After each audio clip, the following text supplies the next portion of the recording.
Have you ever wondered how a conversation can flow so smoothly between world leaders who don't even speak the same language? Well, today, we're pulling back the curtain on the incredible art of the interpreter. And trust me, it's way more complicated and fascinating than you could ever imagine. Think about the last time you saw a big international summit on the news. You probably noticed someone in the background speaking calmly into a microphone. But have you ever really stopped to think about what is happening inside their head at that exact moment? How do they make sure every single little nuance is captured perfectly, when even a tiny misunderstanding could have massive consequences? So, what does it actually take to translate in real time? I'll give you a hint. It's not just about knowing a bunch of languages. It's about mastering a really, really complex art form. Okay, so first things first, we have to get our heads around the idea that interpreting isn't simply about swapping one word for another. It goes so much deeper than that. It's all about meaning. So let's start with a solid definition. Interpreting is all about understanding a message and then re-expressing it. Now, the words faithfully and accurately are obviously super important, but the real magic, it's in that last part, considering the cultural and social context. That right there is what turns this from a technical skill into a true art. And here is the single most important takeaway. An interpreter is not a walking, talking dictionary. No way. Think of them as a human bridge, a mediator, connecting not just two different languages, but two entire worlds of thought and culture. So, what does mediating actually mean in practice?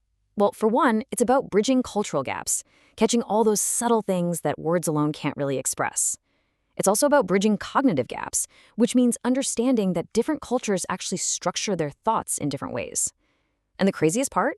They have to do all of this, live, in the heat of the moment, with zero safety net. So how in the world do they pull this off? Let's take a look at the different ways interpreters actually do their job. This is where we see the skill in action. You've definitely seen the two main types of interpreting, even if you didn't know what they were called. First, you've got simultaneous. That's what you see at the UN, right? The interpreter is inside a soundproof booth, talking almost at the exact same time as the speaker. Then there's consecutive. That's where the speaker will talk for a bit, maybe a few minutes, then they stop, and the interpreter steps in. This one takes an insane memory and a very special kind of note-taking. And then you get into some of the more specialized and, let's be honest, cool-sounding techniques. You have chuchotage, which is literally just French for whispering, and it's exactly what it sounds like. The interpreter sits right next to a person and just whispers the translation directly into their ear. And hey, if you ever see someone using a little portable gizmo for interpreting, you might be looking at what's called Bedoul interpreting. The name itself, which basically means gadget in French, kind of tells you everything you need to know. It's not exactly the gold standard among the pros. But here's where things get really wild. Let's forget about the equipment for a second and dive deep into what's actually happening inside the interpreter's brain. It all kicks off with a very special kind of listening. You know how we all kind of zone out sometimes? We're hearing sounds but not really listening? That's passive listening. Well, an interpreter simply cannot afford that. They engage in active listening, which is like a full-on mental marathon. It demands absolute, total concentration, and they're constantly pulling in their background knowledge to make sense of what's being said. And this isn't just about trying really hard to focus. No, it's a highly structured process. They start with maximum concentration, then they mobilize all the relevant knowledge and analyze the heck out of the meaning. But check out step 4. This is where it gets nuts. They're visualizing the information, tagging key ideas, and even predicting what the speaker is going to say next. Then finally, they organize it all into a mental outline. All of that intense mental gymnastics creates something that academics call a discourse model. Just think of it like a mental blueprint of the speech. It's not just a string of words. It's a complete, three-dimensional map of the speaker's logic, their emotion, and their ultimate point. This all leads us to the absolute golden rule of modern interpreting, something called the theory of sense. And it's a simple but incredibly powerful idea. The goal is to understand and convey the speaker's meaning, not just to find a matching word in another language. This diagram here, known as the Paris Triangle, basically shows you the secret sauce. The interpreter hears the words in the source language, right? Then they de-verbalize them. It's a fancy word, but it just means they strip away the specific words to get to the pure idea, the sense, at the very top of the triangle. Only then do they rebuild that idea, that sense, from scratch in the new language. But all the technical skill in the world wouldn't matter without one thing.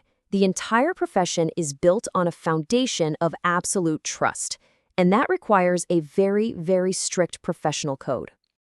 The bedrock, the absolute number one rule of this profession is confidentiality. What an interpreter hears inside a meeting stays with them forever. End of story. They are so strict about this that they have to avoid even the slightest appearance of sharing privileged information. But it's not just about keeping secrets. Interpreters are also bound to be incredibly competent, to act with total integrity, and, this is a big one, to remain completely neutral. They cannot let their own opinions, their own biases, influence their work in any way. Their job is to be a crystal clear, invisible channel for communication. So finally, let's talk about the languages themselves, because how an interpreter thinks about their linguistic toolkit is probably not what you'd expect. Here's a mistake a lot of people make. They think interpreters are just people who happen to be really good at a lot of languages. But it's so much more technical than that.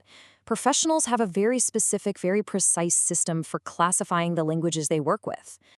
This chart breaks it all down beautifully. An A language is their native tongue. This is the language they interpret into. Then you have a B language, one they have perfect command of, but it's not native. They can also interpret into this one. And then you have C languages.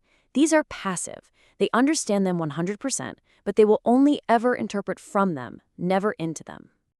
So when you put it all together, the linguistic mastery, the mind-bending cognitive processing, and that strict ethical code, you start to realize that professional interpreting is, without a doubt, one of the most demanding human skills on the entire planet. And that leads us to one final, really big question for the future. In a world where AI and machine translation get better and better every single day, is this uniquely human skill truly irreplaceable? Can an algorithm ever really replicate the art of the interpreter? Now that's something to think about.